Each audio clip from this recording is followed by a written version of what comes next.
త్వరగా పరిగెత్తు, తలుపు వెయ్యి.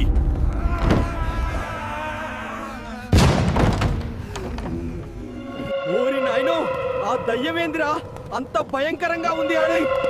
అది మనల్ని చంపేదాకా వదలదురా ఖచ్చితంగా. ఎక్కడికి పోలేరు.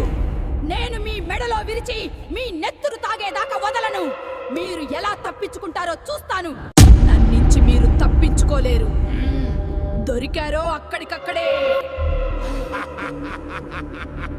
రేయ్, నాకు కింద పైన వణికిపోతున్నాయిరా. నాకు పైనుంచి కిందకి వణుకుతున్నాయిరా. నోరు ముయ్యరా. రా, అలా కూర్చుద్దాం. ఇక్కడి నుంచి ఎలా రా తప్పించుకోవడం? అదేరా ఆలోచిస్తున్నాను. అసలు దయ్యం ఎవరు? ఎందుకు మనల్ని చంపాలనుకుంటుంది? ఎపిసోడ్ 3 చూడాలనుకుంటే ప్లీజ్ లైక్ అండ్ సబ్స్క్రైబ్ చేసుకోండి.